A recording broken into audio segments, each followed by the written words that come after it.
practice where the offense wasn't really ever clicking to finish the way that you guys did. What did you learn about your teams as far as their fight, resilience in a game like this? Well, the biggest thing, as I told the guys, the message in the locker room was every night has to be our defense has to be our constant, and we've talked about that all year. There's going to be nights where the ball does not go in the hoop, like tonight, and you have to be able to continue to guard on that other end. You can't drop your head. You can't feel sorry for yourself. You got to keep going out there and defending at a high level, and that's exactly what our guys did. I believe it was 9 minutes where we held them without a point, and Casey hit the 2 threes, take the lid off the basket. And then I think we went on a 17-0 run after that. So defensively, I was really proud of our guys for continuing to go out there and battle. It's not easy, I'm telling you from experience. When the ball doesn't go in the hole, to be able to have the mindset to continue to defend, continue to communicate. It's a physical team. We knew we were going to get a battle on the glass, and this team out-rebounded Marquette the other night, and I thought we did a great job of hitting first, creating that rebound area, and going up and finishing the possession with 2 hands. What did you like about your defensive effort tonight? Yeah, I mean, there's a lot of things to like on that end. Obviously, we were not very good offensively. We continued to drive into the crowd, which we talked about them swarming the ball. We just could not deliver the pass and make the play. I thought we had some good looks. Rink had a couple wide open ones that we're confident he'll knock down. Casey certainly had his share. I thought he was pressing a little bit early. But then sometimes, a lot of times, you think Casey's pressing and he makes the shot. So we want him hunting shots and being aggressive on the offensive end. I thought CJ gave us a huge boost off the bench, coming off and hitting all 3 of his threes in the first half and giving us a little bit of a cushion going into the break. And then we found a way to continue to compete, and that's what it's all about. You got to keep going out there. You got to keep fighting, clawing, scratching, and that was one of those games tonight.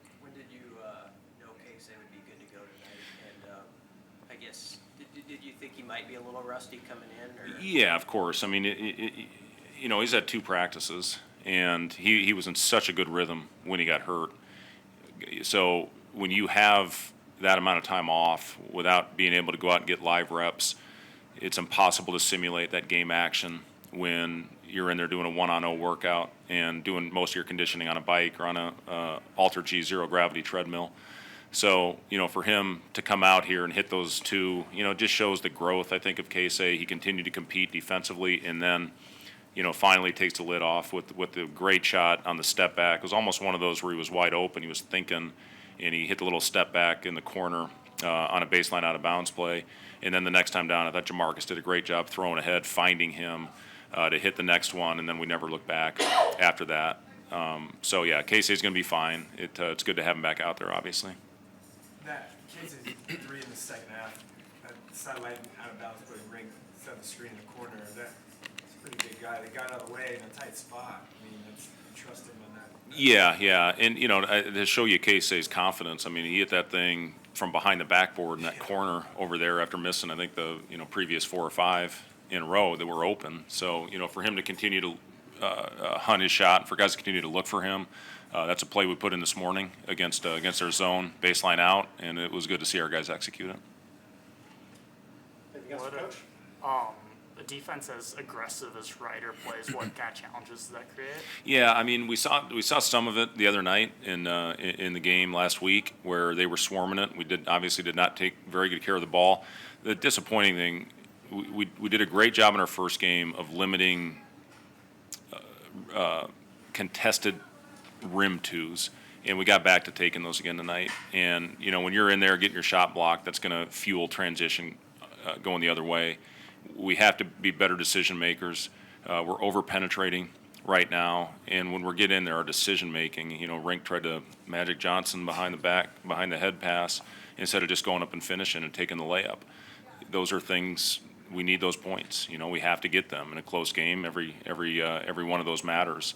So we need to grow. We need to get better in those areas. Come in. Jamarcus made a great play in the second half. That fast break layup that he got us with his pace going down the floor. Those are the possessions we need. When you get into the paint, come to a jump stop, make the right play, and finish at the basket.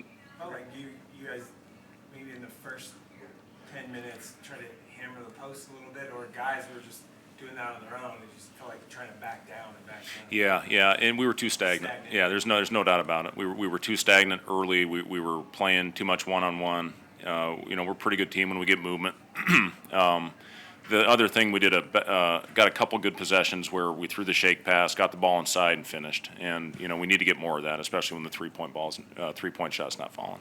Last week you said Juwan might be available sometime this week. Do you have any update on his availability? Not yet. We'll hopefully get through practice tomorrow and then see how everything goes, and then have an update on game day on Wednesday. How much have you looked ahead to Stony Brook? I guess we're not. Yeah, I have not watched one possession. That's what my next step is. Go back and watch this one and put an edit together for the morning. We'll watch it as we do every day. Watch an offensive, defensive cleanup, and then move on. It's going to be a mental day tomorrow. With the week ahead with Stony Brook, and then 2 days. It's a fun week as a player. You love these where you don't have all these practices between games. We'll mental prep tomorrow. Come in for a shoot around where we'll go a little heavier than we would normally go because of tomorrow being mostly putting in the game plan, and then hopefully come out and play well and play complete on both ends of the floor on Wednesday night. Thanks, guys.